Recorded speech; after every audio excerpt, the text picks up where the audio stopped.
tous et bienvenue sur Monaco Info pour une nouvelle rencontre ici à la Maison des Océans à Paris. Aujourd'hui, nous recevons Ángel Guerra, qui est docteur en biologie à l'Université de Barcelone, et Michel Ségonzac, attaché honoraire au Muséum d'Histoire Naturelle. Bonjour messieurs. Bonjour. Ensemble, nous allons parler d'une espèce du plus grand invertébré de la planète que l'on connaît peu, qui est le calmar géant. Qui peut nous présenter cette espèce méconnue? Bon, voilà. Allez-y, Ángel. Présenté Architeutis, le prince du calmar. C'est le nom qu'il a donné Japetus instenstrus, parce que c'est le plus grand animal sans vertèbres marin et cousin de palourdes, de l'eshuître ou de moules. C'est un mollusque. Et on ne se doute pas, pourtant, parce que c'est un animal très grand. Quand on le met à côté d'une huître ou d'une... Oui, c'est gigantesque. Est-ce qu'on peut rappeler un petit peu sa taille? Michel connaît bien la taille. La taille, c'est un record qu'on a l'habitude de considérer de 18 mètres de long au total, avec les deux longs tentacules qui le caractérisent. Un animal qui aurait échoué sur les côtes de l'Afrique du Sud. Mais généralement, ceux qui sont trouvés soit échoués, soit sur les bateaux, les grands chalutiers qui aujourd'hui pêchent de plus en plus profond et qui quelquefois en ramènent, sont des animaux de l'ordre de 6, 7, 8 mètres, une fois 12 mètres aussi, plus rarement, quoi. C'est un animal qui avant faisait peur parce qu'on ne savait pas ce que c'était. On l'appelait même le kraken dans la mythologie, c'est ça? Le kraken, c'est ça. On a les premières indications viennent peut-être de l'Antiquité avec Homère, Scylla, qu'on pourrait estimer être proche du calmar géant et qui a arrêté Ulysse, non sans laisser quelques marins. Là, il a fallu attendre plusieurs siècles avant d'arriver au Moyen-Âge scandinave pour appeler le kraken. Et le kraken, on suppose que c'est un monstre gigantesque, un poulpe gigantesque qui était capable d'engloutir des embarcations entières. Une histoire probablement inventée par l'évêque d'Uppsala, suédois, pour sans doute effrayer un petit peu les populations et les ramener à lui, comme savent le faire les évêques à cette époque-là, peut-être même aujourd'hui encore. Voilà l'histoire du kraken. Et quand on arrive justement à mettre un nom sur cette espèce, quand on arrive enfin à ôter cette image de légende qui a inspiré plus d'un auteur? Alors, la première rencontre d'un calmar géant a été un bateau français, la Lecton, les Canaries, à Tenerife. Ils ont trouvé un calmar moribond à la surface du mer.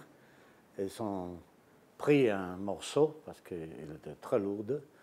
Et ça a été à 1861. Oui. Mais avant, c'est Japetus instenstrus qui avait décrit des mâchoires, et aussi des descriptions antiques qu'il avait dans le musée d'Amsterdam. Oh non, c'est à Danemark. Et il a fait la description, il a fait très bien, mais la première fois était les bateaux de la marine française de guerre, précisément la Lecton à Tenerife en 1861. Et après, on a eu des chouages à Terre-Neuve et à quelques endroits du monde. Les scientifiques ont décrit 21 espèces parce que morphologiquement, ça veut dire la forme, ils changent. Mais maintenant, nous savons qu'il n'y a qu'un pour tout l'océan. C'est une espèce cosmopolite. Parce qu'il a fallu attendre seulement 2012 pour voir vraiment une espèce vivante dans la mer. C'était au Japon, c'est ça? Voilà, oui, c'est un Tsunemi Kubodera, un japonais, un chercheur japonais dont l'obsession était de trouver, de filmer le calmar géant dans son milieu. Il y a passé une douzaine ou une quinzaine d'années. Il a obtenu les premières photos en 2004. Et c'est en juillet 2012 qu'il a pu avoir, alors en se donnant les moyens, avec un sous-marin, le Triton, qui plongeait à 900 mètres de fond, Discovery Channel aussi, qui a apporté les fonds, les moyens, beaucoup de technologie, et ils ont enfin pu filmer, bon, très peu, hein, quelques minutes d'un calmar géant qui n'était pas, il avait 5-6 mètres de long, ce qui était quand même pas si mal, mais ce sont les premières images et qui ont révélé un animal avec un aspect qu'on ne connaissait pas sur les animaux échoués, avec un tégument très brillant, argenté. C'était bon, une petite merveille qu'on a trouvée. C'est ce que j'allais vous demander, qu'est-ce qu'on sait maintenant, aujourd'hui, de cette espèce, dont on l'a dit, hein, le plus grand invertébré, mais on connaît très peu de choses, puisqu'il est difficile à recenser finalement. Oui, c'est très difficile. On ne peut pas monter une recherche, ça veut dire réglée, parce que son échouage vient de temps en temps. Bon, sur les cadavres qui donnent des informations, et nous connaissons par exemple la nourriture. Ils mangent des poissons et aussi des autres calmars. Il y a des cannibalismes aussi. Nous ne connaissons pas l'âge. Quelle est la longévité des calmars géants? Les Espagnols et les Australiens, nous parlons de 5 ans, c'est tout seulement. Parce que nous étudions les stries de croissement de l'otolite, ça veut dire l'os de l'oreille. Mais les Américains ont fait les isotopes, je crois qu'ils ne sont pas bien faits, et ils arrivent à 14-15 ans. C'est quand même 10 années de plus 10 années par de rapport différence. Alors, ça veut dire, si parlons de sexe, qu'est-ce qui passe avec le calmar? Oui, il y a beaucoup à rechercher. Alors, on a quelques indications à partir justement de ces échouages sur la sexualité. On sait que c'est un animal qui a un pénis très long. Et on ne sait pas trop comment il l'utilise. En tout cas, ce n'est pas un pénis qui va envoyer du sperme comme on le croit, mais plutôt c'est des capsules de 10 cm de long qui contiennent le sperme. Alors, ce qui est bizarre, c'est qu'on a trouvé ces capsules dans le corps de la femelle ou dans les bras. C'est-à-dire dans des endroits un peu... on se demande comment les spermatozoïdes peuvent atteindre les ovocytes. Mais le pire, enfin, si on peut dire le pire, c'est qu'on a trouvé aussi des capsules dans le corps de mâles. Alors, bon, on se dit, bon, voilà les hypothèses, on se dit dans le noir peut-être, ou occasion de copuler, voilà des mystères qui ne sont pas encore éclaircis et que nous aurons du mal à éclaircir parce qu'avant d'observer une copulation de calmar géant, il faut vraiment tomber dessus, quoi. Vous nous avez dit, hein, c'est les chalutiers, les pêches, parce qu'ils vivent en grande profondeur. Hein. Bon, en grande profondeur, on ne peut pas dire que c'est un animal abyssal. On dit que ils vivent en une frange entre 300 1300 mètres de profondeur. On ne sait pas les abysses, c'est une autre France, mais c'est profond. Une autre caractéristique de calmar géant, c'est que nous connaissons qu'une femelle peut avoir 10 millions d'œufs, mais nous ne connaissons pas comment elle la ponte. Où est-ce qu'il ponte dessus? Nous connaissons que, bon, par Steve aussi, qu'il a pris des petits, des nouveau-nés ou presque nouveau-nés. Ils sont de 1 cm, 2 cm, mais nous ne connaissons pas où est-ce que se trouvent ces nouveau-nés. Il paraît qu'ils sont à la surface, ils sont très dispersifs, le courant peut le disperser beaucoup. 10 millions, alors l'océan sera plein de calmars géants. Oui, peut-être, nous ne connaissons pas le numéro de calmars géants. Le nombre, oui, le nombre de calmars géants qu'il y a dans le monde. Il y a donc beaucoup de synchroниtes, beaucoup de questions à se faire. Qu'est-ce qui vous fascine dans cette espèce? Il y a beaucoup de mystères. Michel, on dit de vous, vous êtes un bestiologue. Qu'est-ce qu'on peut entendre déjà sous ce terme? Qu'est-ce qu'on doit comprendre? Et pourquoi ce focus sur le calmar? Bon, en réalité, c'est un peu accidentel, puisque avant, bon, j'étudiais l'écologie et la biologie de la faune abyssale. Et avec Angèle, d'ailleurs, on a eu l'occasion de faire quelques publications sur le comportement, non pas de calmars, mais de poulpes, puisqu'en milieu profond, il y a des poulpes. Mais c'était à l'occasion, après la rencontre d'Olivier de Kersauzon, le grand navigateur que vous connaissez, quand il a voulu tenter un tour du monde en 2003 au large de Madère. Alors on a appris ça par la presse, il se fait stopper par un calmar géant, c'est la nuit, on ne voit pas.